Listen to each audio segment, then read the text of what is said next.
Really glad all 5 of you could make it out today. I've got a bit of a cold, so my voice does have a bit of a very low and sexy tone, but if I have to cough into the corner, please just pretend I'm saying something relevant. Great. So, one genre of cinema that's never had the best of reputations is horror. It's associated with rampant misogyny, racism, exploitation, etc. And even when it's immensely popular, it's easily dismissed as a lesser form of cinema. And it's kind of understandable because there's blood, and there's guts, and there's mainly women getting chopped up, and there's people running away scared, and it's great! However, there's more than one level operating to make horror engaging, and not all of these levels are sadistic. I'm here to think about the role of the protagonist in evoking empathy and sympathy in Western horror cinema. I've identified the main ways they play a valuable part of the horror experience. This includes how the genre has changed over the decades and why this is, reviewing the common plot structures and how empathy and sympathy have an essential place even in inevitable formulas, and examining the use of social allegory with horror that draws on its social context. So, firstly, I think it's important to define the differences between sympathy and empathy. Sympathy means feeling sorrow through someone else's visible plight, whereas empathy means to understand specifically because you've experienced it for yourself. Now, this may seem like pretty basic stuff, but this distinction becomes important because horror has changed over the decades. Some people can relate to its protagonist more.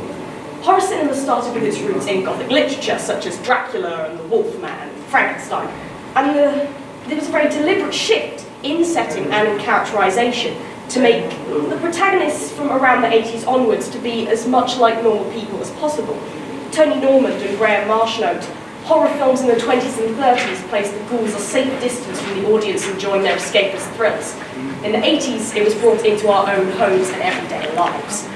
Emphasis there on the word escapist, because in traditional horror, the hero has a passive role, having the plot mainly happen to them, as opposed to having them really cause the plot to advance. They might eventually vanquish the evil, but even for audiences of the time, there was a level of disengagement where any normalcy or relation to the audience at home is treated as uninteresting rather than as a source of terror like it is nowadays. The audience feels sympathy when this character is in danger, but not exactly empathy. One of the well-renowned recent examples of this is from the film Get Out by Jordan Peele, a film about a black man meeting his white girlfriend's family for the first time. His trials of the every person utilise the racism of America to make him a chilling, empathetic core. Like many effective horror films, it features a setting of isolation, yet this isolated environment is the scenario of going to meet your girlfriend's family for the first time. Additionally, the realistic goals and aspirations of the main character Chris, like his job as a photographer, his love for his girlfriend, and his aspiration to quit smoking, become very central plot points. So, for those of you who are kind of aware of the plot structure of a slasher, you might ask, what good does it do to create empathy and sympathy in a genre where the characters are, to a point, kind of dispensable and killed off really quickly, often in a very camp and overly bloody way? The relationship that the filmmakers intend the audience to have with their characters is very clearly signposted in its advertising, which overwhelmingly employs personal you pronouns, and wow, that's way more pixelated. Oh, I can't read it, there is a you there. And this is a tactic that spanned across decades of filmmaking and of horror advertising. Audience participation is, in a sense, required, but unlike other genres like the crime thriller, where you're looking to see who did it and trying to analyse the clues, the audience participation is not an active one, it's a helpless one. The audience is invited to partake in the dramatic irony when the killer is stalking from a point of view shot, but likewise when the audience themselves are left in suspense and entreated to the vicarious suffering of the protagonists. Whether the threat is a serial killer, disease, zombies, or a supernatural entity, the best way to describe all of these antagonists could be the word intrusions. It could be argued that since these intrusions are felt innately, the idea that something is invading on your space, it can be said to create both sympathy and empathy automatically. But the audience is invited to share with the thrills and terror of the situation, not of the character's plight. The protagonist in the horror film is essentially a vessel to be tormented. Thomas Fay agrees that the victim function renders protagonists to be viewed through this lens regardless of how much time is spent on character development, saying, what sympathy exists between the viewer and the victim is likely to be more visceral than emotional. Ooh, visceral, great word. Use it in every single sentence I've ever said, pretty much. However, other enthusiasts like Joseph Ledoux argue that the human brain can't help but empathise, even among a predictable formula, because he reasoned empathy may be what allows them to feel the anxiety and fear that the characters are experiencing. The primary reason people can enjoy horror films is because of that catharsis and ability to feel an enjoyable rush of increased adrenaline in a safe environment.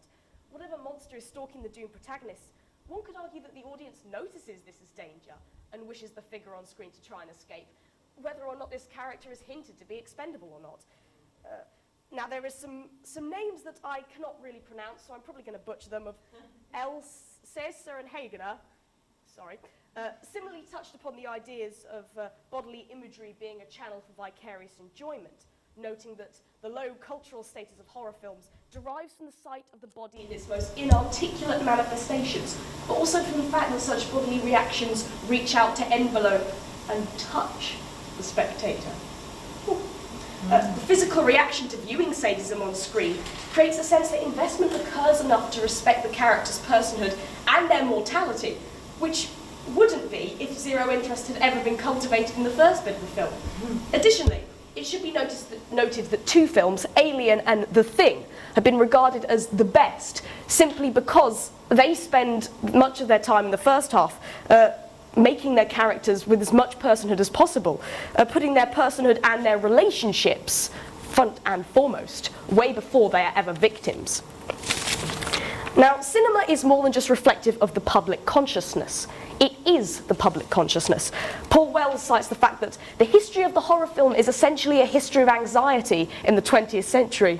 Anxiety, a thing that I am sure we are all feeling at all points, even now. Advertising from the 1930s onwards, which would look beautiful. Oh, that was not pixelated. Fantastic. From the 1930s onwards, featuring monsters descending upon helpless civilians and spaceships, reflect many of the societal fears of the times. It's a window into collective angst.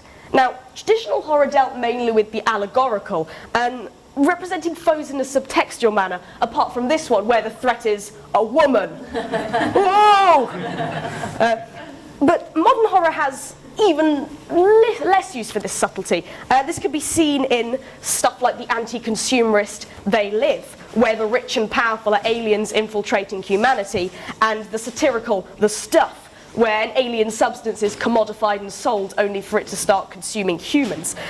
In these films, the protagonists, who are usually aware of the complete manipulation by capitalism, either end up failing or end up saving others at the cost of their own lives. These characters were underdogs, which speaks to the audiences who felt powerless as individuals. Now, it's also not an accident that in times of social or economic upheaval, horror films have seen an increased demand. For example, the torture porn genre emerged after 9/11. This features franchises like Hostel and Saw, to the point where looking at the posters for these films was really not a good experience. I did not like it at all. Now, in these kinds of films, it's not actually porn, but the focus is on extreme gore and visuals of huge amounts of butchery, where all characters are pretty much completely dispensable.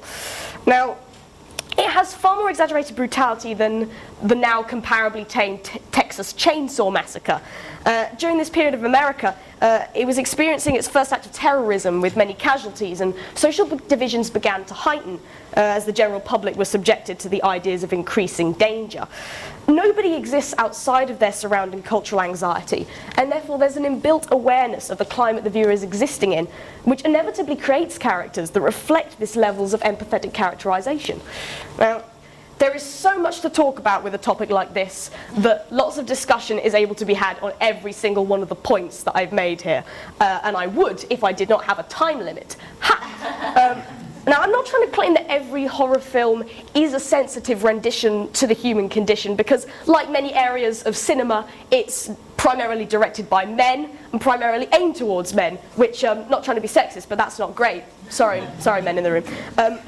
But neither do I want to disparage the films that actually revel in this carnivalesque spectacle and the joy of being scared. I believe that for a horror film to be successful, it needs to carve out a place for sympathy or empathy. The catharsis provided through the extreme emotion contains an essential sense of identification. I believe that a softer side exists to the genre, not in spite of the blood and gore, but because of it. It requires investment because without the idea of survival being at stake, there is no fear and no reason to invest in any of the characters, even the antagonist. And that would be the worst crime of all, making a boring film.